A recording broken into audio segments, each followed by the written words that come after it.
Hello, curious minds, and welcome to this intellectual journey. Today we're tackling a giant, perhaps the most influential philosopher of the modern era, Immanuel Kant. A thinker whose work is as dense as it is revolutionary, a man who forever changed the philosophical game. His impact is so profound that philosophy is often divided into pre-Kantian and post-Kantian eras. Kant didn't just propose new ideas, he proposed a Copernican revolution in thought. Just as Copernicus moved the Earth from the center of the universe, Kant moved humanity. He stopped seeing us as mere passive spectators of the world and transformed us into the active architects of our own reality. This is the story of how our mind doesn't just see the world, but actively constructs it. The big question Kant sought to answer is one that haunts us all. What can we know with certainty? How does our reason work? Are there limits to what we can know? And if so, what lies beyond? How then can we know what we should do? Today, we'll unpack these questions and the answers Kant bequeathed us. Before we dive in, a quick note. To bring this narrative to life, I've used artificial intelligence tools to generate the images you see. Think of them as a canvas, a way to illustrate the ideas and the mood of our story. They won't always be a literal representation, but rather a visual accompaniment to help your imagination soar with mine. I sincerely hope you enjoy it. To understand the revolution, let's first understand the man. Immanuel Kant was born in 1724 in Königsberg, Prussia, a city that is today Kaliningrad. And he's famous for something peculiar. He almost never left it. His life ran like clockwork, so methodical that it's said his neighbors would set their watches when he passed by their houses on his daily walk. But this quiet life concealed a restless and radical mind. Kant lived at the height of the Enlightenment, a period of immense faith in human reason. But philosophy was caught in a fierce debate, a pitched battle between two ways of understanding knowledge. On one side, the rationalists, on the other, the empiricists, and Kant knew both well. Rationalists like René Descartes or Gottfried Leibniz believed that true knowledge came from pure reason. They held that we are born with certain innate ideas, truths we don't need to learn from the external world, such as the principles of logic or mathematics. For them, the senses were deceptive, and only logical deduction gave us certainty. Empiricists like John Locke or David Hume argued exactly the opposite. They said we are born as a tabula rasa, a blank slate. Everything we know, absolutely everything, comes from experience, from what we see, hear, and feel. There are no innate ideas, only sensory impressions that our mind associates and combines. The problem is that empiricism, taken to its extreme by the brilliant David Hume, leads us to a dead end. Hume argued that if all knowledge comes from experience, then we cannot know fundamental concepts like causality with certainty. We never see the cause itself. We only see that one event, billiard ball A hits, is followed by another, ball B moves. Hume said that causality is just a habit, an expectation of our mind, not a law of the universe. This was a disaster for science, which relies on universal laws. Kant read Hume, and in his own words, it awoke me from my dogmatic slumber. He realized that both rationalists and empiricists were partly right and both were wrong. Here begins the critique of pure reason, Kant's masterpiece. His solution wasn't to choose a side, but to synthesize them. He proposed one of his most famous phrases: thoughts without content are empty, intuitions without concepts are blind. Let's break this down because it's the key to everything. What Kant means is that we need both. Intuitions without concepts are blind. This is for the empiricists. Yes, we need experience, the data from our senses, intuitions. Without them, our thoughts have nothing to think about. If we only had pure reason, we wouldn't know anything about the real world. Thoughts without content are empty. This is for the rationalists. Yes, we need reason, concepts. But if we only had experience without a mental structure to organize it, we would only have a chaos of sensations, a meaningless, blooming, buzzing confusion. We couldn't form ideas, nor laws, nor science. Here's the Copernican turn. Kant said, let's stop assuming that our mind is a passive mirror that simply reflects the world. Let's assume the opposite. Let's assume that our mind is an active agent that structures the reality we experience. Hitherto, it has been assumed that all our knowledge must conform to objects. But what if we suppose that objects must conform to our knowledge? Imagine it this way: we don't see the world as it is. We see the world as our mental filters allow us to see it. Our mind imposes order on the chaos of sensations. And this order is universal for all human beings. It's not that the world is ordered, it's that our mind orders it so that we can understand it. To prove this, Kant introduces some crucial distinctions. The first is between a priori and a posteriori knowledge. It's simpler than it sounds. A posteriori means after experience. It's the knowledge we gain from the world. For example, the sky is blue or fire burns. I only know this after looking at the sky or touching fire. A priori means before experience. It's knowledge that is independent of any experience. It is universal and necessary. For example, 2 plus 2 equals 4, or no object can be red and blue in the same place at the same time. I don't need to go out and check this with every object in the world. I know it solely through reason. Empiricists like Hume would say that a priori knowledge tells us nothing new about the world. It only tells us how our ideas relate. Rationalists would say it is the only true knowledge. Kant, as always, seeks a middle path. And for that, he adds another distinction. This is the distinction between analytic and synthetic judgments. An analytic judgment is one where the predicate is already contained in the subject. It's a tautology, a truth by definition. For example, all bachelors are unmarried. The idea of unmarried is already within the idea of bachelor. It adds no new information. A synthetic judgment, on the other hand, is one where the predicate adds new information to the subject. Synthetic comes from synthesis, from combining things. For example, the cat is on the mat. The idea of being on the mat is not contained in the idea of cat. This judgment tells us something new about the world. Now let's cross-reference these categories. Analytic a priori judgments are straightforward. They are logical truths, like a triangle has 3 angles. They are universal, a priori, but tell us nothing new, analytic. Rationalists relied on these. Synthetic a posteriori judgments are also straightforward. They are the facts of experience. The book is on the table. They tell us something new, synthetic, but we only know it through experience, a posteriori. Empiricists relied on these, and this is where Hume left us stuck. Hume and the empiricists said that all synthetic judgments, that is, all knowledge that adds information, must be a posteriori. It must come from experience. Therefore, we cannot have universal and necessary, a priori knowledge about the world. Science was tottering, but Kant asked the million-dollar question, the one that grounds his entire critique: are synthetic a priori judgments possible? That is, can we have knowledge that is both universal and necessary, a priori, and at the same time tells us something new about the world, synthetic? Kant's answer is a resounding yes. And he says that in fact we already use them. Mathematics is the perfect example. Take 7 plus 5 equals 12. This judgment is a priori. I don't need to take 7 apples and 5 apples and count them every time to know it's true. It's a universal truth, but it's also synthetic. The concept of 12 is not contained in the concept of 7 plus 5. 7 plus 5 is the union of 2 numbers. 12 is a totally new concept that emerges from that operation. Mathematics expands our knowledge. It's not just a definition. The same goes for geometry. A straight line is the shortest distance between 2 points. And the principles of physics, every event has a cause. So the new question is, how are these synthetic a priori judgments possible? If they don't come from experience, where do they come from? And here Kant pulls out his ace in the hole. They come from the structure of our own mind. They are not properties of the external world. They are the rules our mind uses to construct the external world. Kant divides his critique into 2 major parts to explain this. The first is the transcendental aesthetic. Aesthetic here doesn't mean beauty. It comes from the Greek aesthesis, meaning sensation or perception. It's the study of how we perceive the world. Kant argues that there are 2 pure forms of intuition, 2 fundamental filters that we apply to every sensation we receive, even before we are conscious of it. These 2 filters are space and time. Think about space. We don't perceive space as just another object. We can't see space. Rather, space is the condition for us to be able to see any object. It's like the operating system of our external perception. We cannot imagine an object outside of space.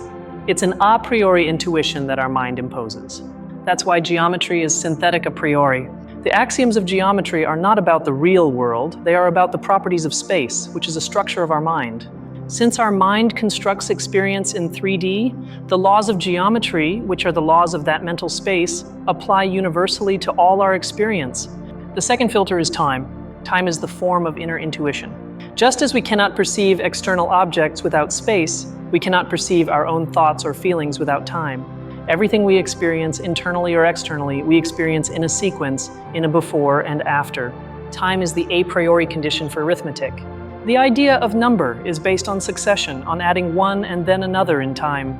7 plus 5 is 12 is true a priori because it's based on the rules of temporal succession, a fundamental structure of our consciousness. So Kant's first part of the answer, the raw data of the world reaches us, intuitions. But for us to perceive them, our mind filters or molds them through the a priori forms of space and time. We are no longer seeing the world in itself. We are seeing the world as our sensibility has organized it. But this isn't enough.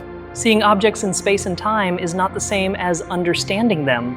As Kant said, intuitions without concepts are blind. We would only have a meaningless movie reel of images. We need the second step. We need the understanding. Here enters the second major part of the critique, the transcendental analytic. If the aesthetic dealt with sensibility, how we perceive, the analytic deals with understanding, how we think. Kant argues that in addition to the filters of space and time, our mind has a set of pure concepts, or categories. The categories are the a priori tools that the understanding uses to unify the diversity of our perceptions and turn them into knowledge. They are the most basic concepts we need to think about any object. They are like the master folders of our mental operating system. Kant identifies 12 categories, but we don't need to memorize them all. The important thing is the concept. They include ideas like unity, seeing an object as one, plurality, seeing many objects, substance, the idea that an object remains the same even if its properties change, like a ripening apple, and most importantly of all, cause and effect. Here's Kant's brilliant answer to Hume. Hume said that we cannot experience causality. Kant says exactly. We don't experience it. It's not something a posteriori. Causality is an a priori category of the understanding. We don't find it in the world, we put it there. Our mind is programmed to seek causes. We cannot not see the world in terms of cause and effect. It's one of the rules our understanding imposes on perceptions to make the world make sense. That's why science, which seeks causal laws, is possible. Science isn't discovering the laws of the world in itself, it's discovering the laws of our experience of the world. This synthesis is the summit of the critique. Human knowledge is a collaboration. Experience, empiricism, gives us the raw material. Reason, rationalism, gives us the structure, space, time, and categories to organize that material. The human mind is what gives laws to nature. Not to nature in itself, but to nature as we experience it. But this revolution comes at a price. And it's an enormous price. If all we know is the world filtered by our mind, what about the real world? The world as it is, independently of us? Kant here introduces his most famous and often misinterpreted distinction, the distinction between phenomenon and noumenon. The phenomenon, from the Greek phenomenon, that which appears, is the world as it appears to us. It is the world of our experience, the world already structured by space, time, and the categories. It is the world of science, the world we can know. All the objects we see, touch, and study are phenomena. The noumenon, from the Greek noumenon, that which is thought, is the thing in itself, das Ding an sich. It is reality as it might be, completely independent of our mind and our filters. It is the answer to the question, what is the world like when we are not looking at it? What is the raw material before we filter it? And here comes Kant's punchline. The answer is, we don't know. And not only do we not know, but we can never know. It is a fundamental limit of human reason. Our categories, causality, substance, only apply to the phenomenal world, to the world of experience. Trying to use them to know the noumenon is like trying to drink soup with a fork. Kant isn't saying the noumenon doesn't exist.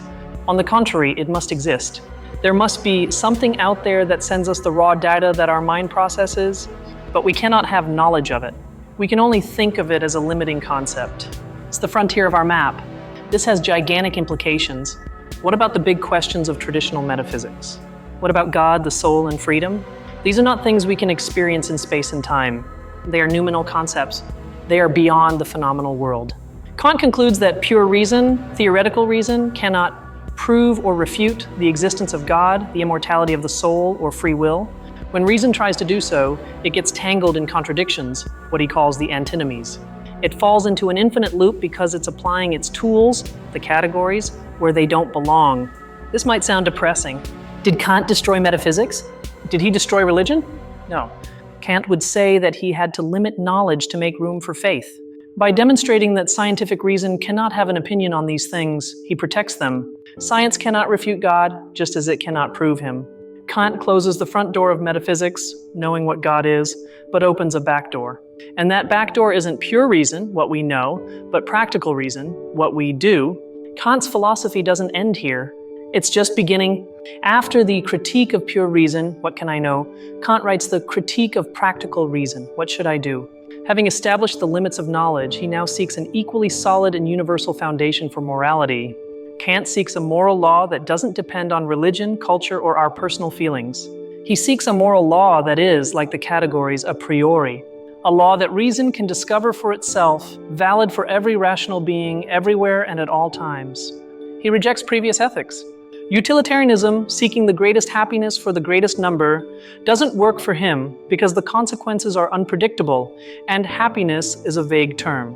Aristotle's ethics, seeking virtue, doesn't work because what is virtuous can depend on the situation. Kant begins by asking, what is the only thing in the universe that is good without exception? It's not intelligence, which can be used for evil, nor wealth, which can corrupt, nor even happiness. One can be happy while being cruel.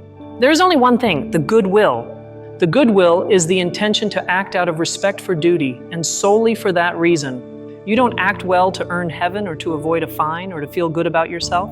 These are heteronymous motives, meaning motives that come from outside.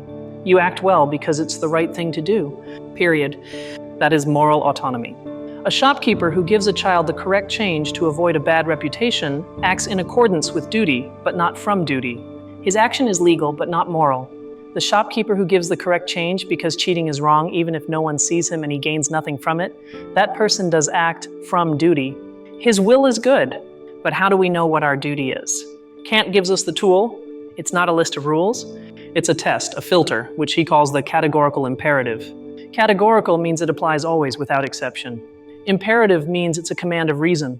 Kant formulates it in several ways, but the first and most famous is, act only according to that maxim whereby you can, at the same time, will that it should become a universal law. It's a test of universality. Before doing something, ask yourself, what if everyone did this? Let's look at an example. Can I lie to get out of a tight spot? Let's use the test. My maxim would be, I will lie when it suits me. Can I will this to be a universal law? That everyone lies when it suits them? No. Because if everyone lied, trust would be destroyed. The very concept of truth would cease to make sense. And my own lie wouldn't work because no one would believe me. The maxim self-destructs. It is irrational.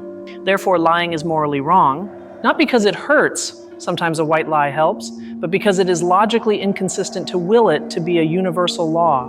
Duty for Kant is a rational duty. The second formulation of the categorical imperative is, for many, even more powerful and has become the foundation of modern human rights. Act in such a way that you treat humanity, whether in your own person or in the person of any other, never merely as a means to an end, but always at the same time as an end. This is profound. It means that every rational being has an intrinsic worth, a dignity, not a price. We cannot use people. Using a cashier as a means to pay is fine, as long as you also treat them as an end, with respect, as a human being. But deceiving someone or enslaving them or manipulating them is using them merely as a means to your own ends. It's treating them as a thing, not as a person. And this, Kant says, also applies to oneself. You cannot treat yourself as a means. You have a duty to respect your own dignity and rationality. This idea is the cornerstone of Enlightenment liberalism and our modern conception of inalienable rights. Now, Kant can finally return to those noumenal questions, God, freedom, and soul. He says that we cannot know them, but we must postulate them for morality to make sense. Practical reason demands them. For example, freedom. For morality to exist, for us to be responsible for our actions, we must be free. If we were merely machines of cause and effect, like the phenomenal world, duty would be meaningless. You don't tell a stone that it should fall. Ethics demands that we postulate freedom, even if we cannot prove it scientifically. The same goes for God and immortality. Kant argues that reason demands perfect justice where virtue is rewarded with happiness. We clearly see that this doesn't happen in this world, the phenomenal world. Therefore, it is rational to postulate the existence of God and a future life, the noumenal world, where this justice, the highest good, can be realized. So Kant doesn't prove God. He turns him into a necessary postulate of practical reason. Morality isn't based on God, I don't act well because God says so, but rather morality leads us to the necessity of postulating God. It's a total inversion. The scope of Kant's thought didn't stop there. In his later years, he wrote about politics in his essay, Perpetual Peace.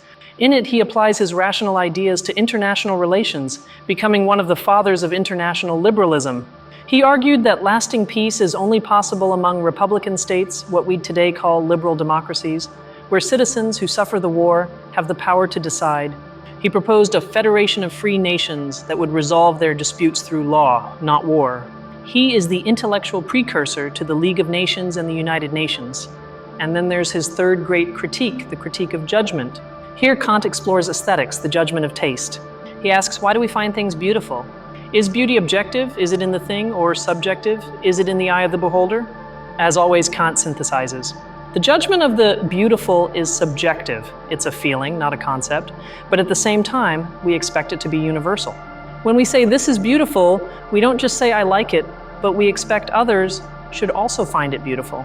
Beauty, for Kant, is the feeling of pleasure that arises from the free play between our imagination and our understanding. It's feeling that something is made for our mind. But Kant also talks about the sublime. The sublime isn't beautiful and harmonious. It's overwhelming what surpasses us. A massive storm, the infinite ocean, a mountain range lost in the clouds. The sublime first causes us pain, we feel our physical smallness, but then pleasure as we realize that our reason and our moral capacity are superior to any force of nature. Kant's legacy is, quite simply, the modern world. It's impossible to study philosophy, law, science, or art without encountering his ideas. He established the limits of science, but in doing so, he gave it its most solid foundation.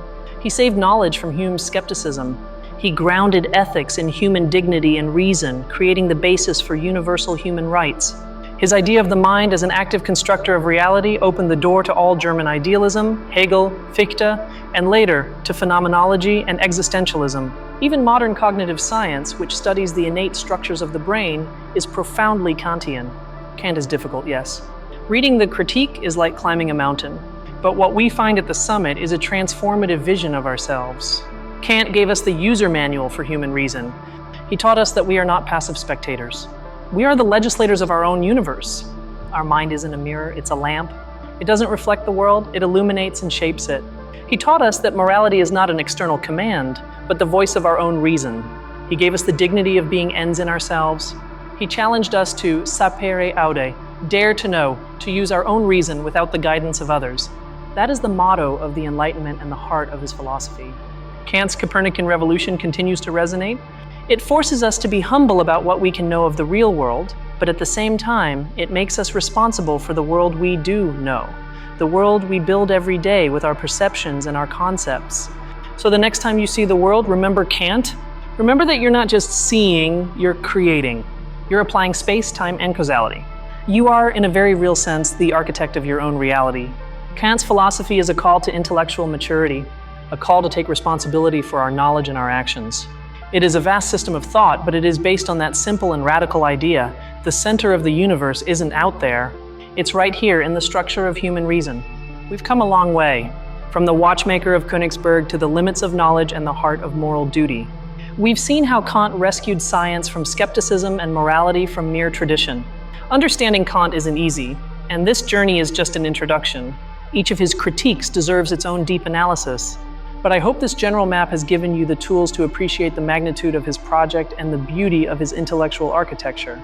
The next time you face a moral dilemma, think of the categorical imperative. Could you will your action to become a universal law? Are you treating others and yourself as an end and not merely as a means? And the next time you look at the stars and feel overwhelmed by the universe, remember Kant. There are two things that, according to him, filled his mind with awe: the starry heavens above me and the moral law within me.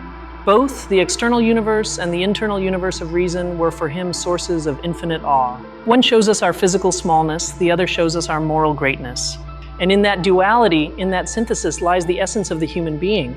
Thank you for joining me on this intellectual journey. It isn't an easy topic, and if you've made it this far, I commend your curiosity and patience. Exploring these giants of thought is an exercise that enriches and challenges us. Philosophy isn't here to give us easy answers, but to help us ask better questions. And Kant, without a doubt, taught us to ask better questions than anyone else. He taught us to ask about the limits of our own reason. If you enjoyed this analysis, I invite you to subscribe to the channel. We will continue to explore the deepest ideas in philosophy, sociology, and the humanities, always with rigor and passion. There are many more giants to discover. I'd love to read your thoughts in the comments. Which Kantian idea struck you the most? The Copernican turn, phenomenon and noumenon, or the categorical imperative? Debate enriches our understanding. Remember, dare to know. Dare to think for yourself. Until next time, curious minds.